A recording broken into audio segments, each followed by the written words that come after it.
ये क्वेश्चन है, find the position of centre of mass of the T shaped plate from O. From O छोड़ दो, बस इस टी शेप्ड प्लेट है, इसका हमें निकालना है सेंटर ऑफ मास, लोकेट करना है कहाँ पे, प्लेट है ये। तो इस केस में यहाँ पर हम क्या करेंगे, मतलब कैसे निकालेंगे सेंटर ऑफ मास, लोकेट कैसे करेंगे, इसके मैं स्टेप बता देता हूँ। पहले सबसे पहला काम हमें ये करना है कि वो लाइन पहले सर्च करना है जो इस टी को एग्जैक्टली दो हाफ में डिवाइड कर रहा है, बिल्कुल मिरर इमेज। उस लाइन को हम बोलते हैं लाइन ऑफ सिमेट्री। मेरे ख्याल से ये लाइन ये बीच में से ऐसे पास करेगा। तो पहले लाइन ऑफ सिमेट्री बना लो। उस लाइन ऑफ सिमेट्री को एक्स एक्सिस या वाई एक्सिस बना लेते हैं, फिर ओरिजिन एक्स एक्सिस जो भी बनाना उसको बना लेते हैं पहले। ये है वो लाइन ऑफ सिमेट्री। इसको हम वाई एक्सिस लेट कर लेते हैं और एक्स एक्सिस कहीं पर भी हम बना लेते हैं। Let us draw x axis anywhere. तो ये यहाँ बना लेते हैं एक्स एक्सिस,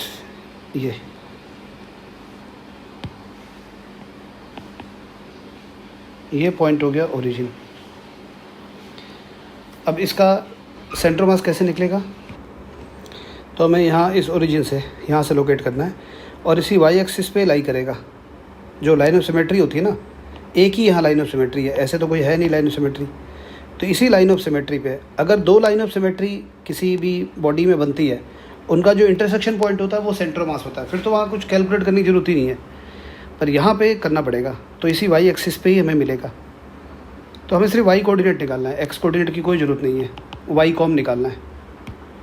तो यहाँ हम क्या करेंगे करने के लिए, जैसे इसको एक रेक्टेंगल इसको मान लेते हैं, एक रेक्टेंगल इसको मान लेते हैं। जैसे यहाँ पे मैं डॉटेड लाइन कर देता हूँ ऐसे। तो एक रेक्टेंगल जो है ये हो गया और एक रेक्टेंगल ये हो गया। तो इस रेक्टेंगल का सेंटर ऑफ मास कहाँ पे होगा, बताया था मैंने पिछले वीडियो में कि इनका डायगोनल लो, एक डायगोनल ऐसे बना लो, एक डायगोनल ऐसे बना लो। उन डायगोनल का जो इंटरसेक्शन पॉइंट है वो सेंटर मास होगा। तो इस रेक्टेंगल का सेंटर मास यहाँ पे होगा। इसी तरह से इस रेक्टेंगल का भी निकालेंगे, जैसे मैं निकालता हूँ, देखो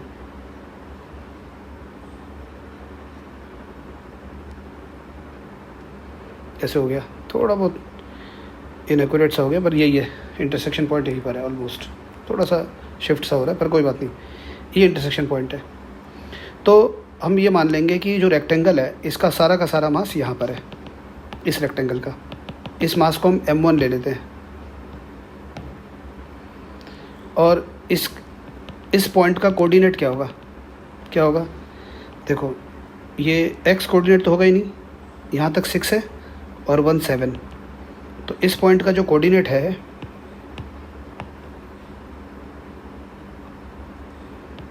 वो हो गया x1 y1।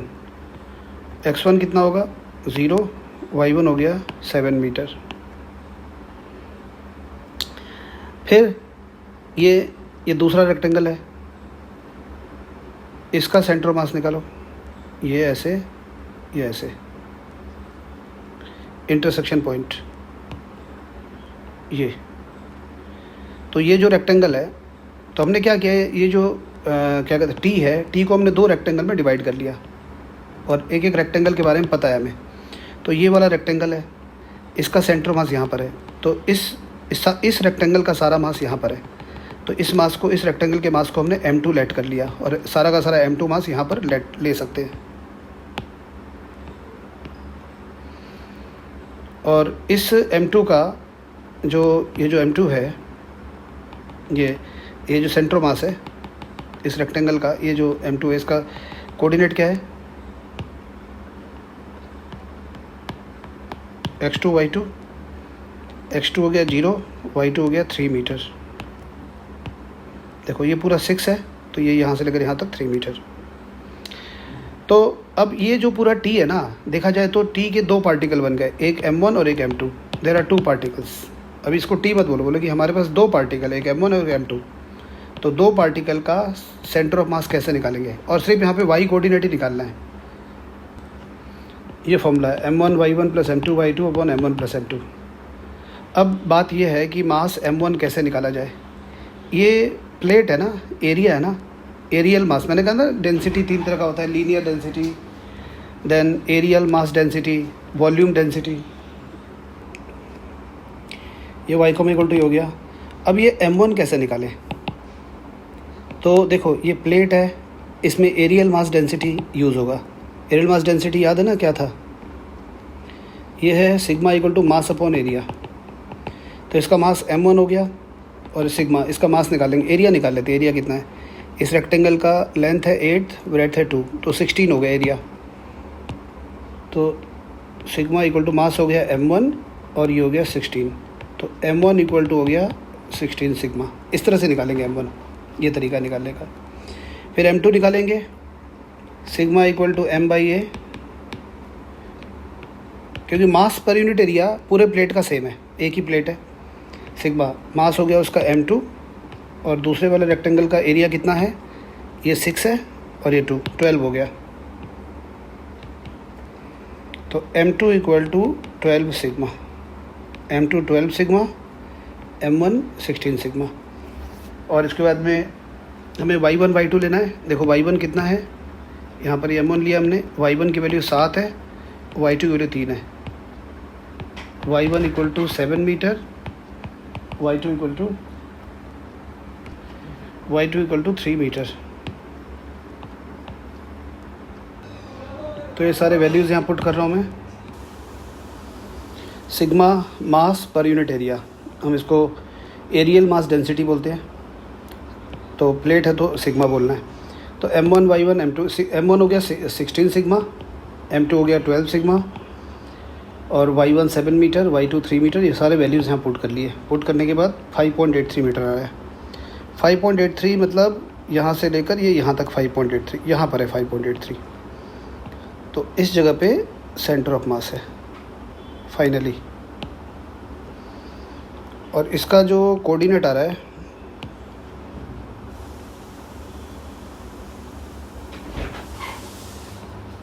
जीरो कॉमा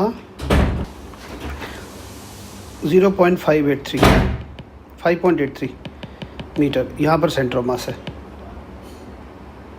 तो हमने इस टी का सेंटर मास निकाल लिया, लोकेट कर दिया यहाँ पर सेंटर मास। और क्वेश्चन है, uniform thin rod of length 3L is bent at right angle at a distance L from one end as shown in figure. ये तो कैसे बेंड कर दिया है। If the length of rod is 1.8 metre, find the coordinates and position vector of the centre of mass of the system. ये निकालना है। अच्छा, ये थिकनेस यहाँ पे दिखाया हुआ है, थिकनेस नहीं है, मतलब पतली सी रॉड है। मैं पतला ही रॉड बना के दिखाता हूँ। ये ऐसे है, ये 2L और ये L।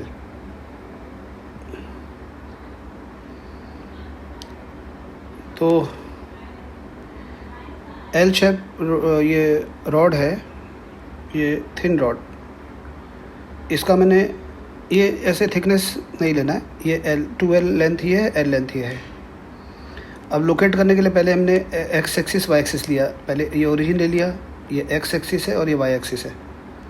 रॉड का लेंथ हमने 3M मान लिया, तो इसका मास 2M होगा, इसका M होगा।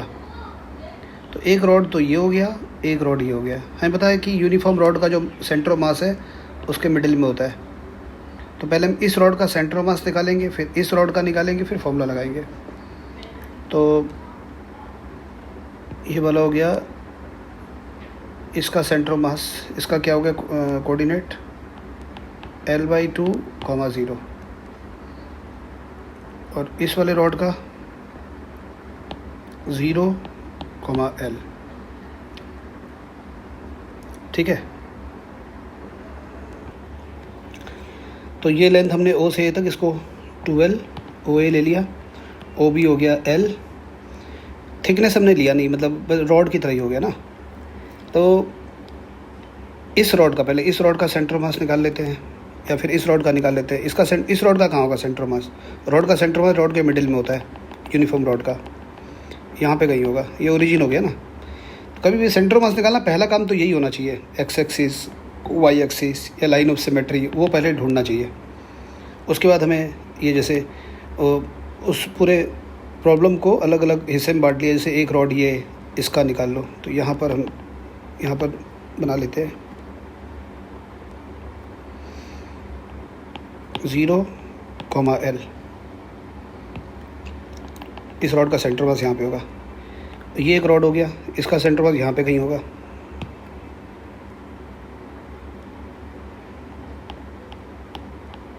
L/2, 0। तो इसको हमने वाले 0, L को मान लिया हमने x1, y1, L/2, 0 को मान लिया x2, y2। और इस रॉड का मास इसको हमने मान लिया m1, इसको मान लिया m2। मतलब जो m1 है वो है 2m, m2 है m। तो पहले यहाँ पे x और y कोऑर्डिनेट दोनों निकालना है। x कॉम जो होगा m1 x1 plus m2 x2 upon m1 plus m2।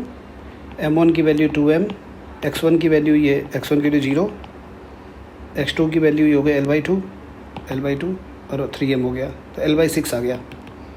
तो x coordinate of centre of mass of this L shaped rod is L/6। अब इस तरह से y कॉम निकालना है। तो y कॉम आएगा, निकला m1 y1 हो गया, ये L हो गया y1, m2 m हो गया, इसका मास m2 m हो गया, और y2 हो गया 0 अपॉन 3m, 2L/3। तो x coordinate of centre of mass L/6 और ये 2L/3। L/6 कितना होगा? ये तो L/2 है, L/6 यहाँ पे कहीं होगा, और 2L/3 जो होगा वो यहाँ पे कहीं होगा। हियर इट इज़, इस जगह पे ये हो गया सेंटर ऑफ मास। यहाँ पर इसका कोऑर्डिनेट हो गया सेंटर ऑफ मास का ये L/6, 2L/3। कभी के पेपर में आता है, can the centre of mass of a body lie outside the body. बिल्कुल, ये देखो, ये रॉड ये है L शेप्ड, देखो सेंटर ऑफ मास बॉडी से बाहर आ गया। ठीक है, रिंग के केस में भी ऐसे ही होता है। जैसे रिंग है ना, ये रिंग है, तो रिंग का तो सारा मास जो है, रिंग का तो सारा मास यहाँ पर है ना, लेकिन रिंग का सेंटर मास यहाँ पे होगा, यहाँ तो कुछ भी नहीं है। तो पेपर में आता can the centre of mass of a body lie outside the body, तो आंसर इसका यस। तो ये ऐसे बहुत सारे क्वेश्चंस है कि करके सॉल्व करेंगे।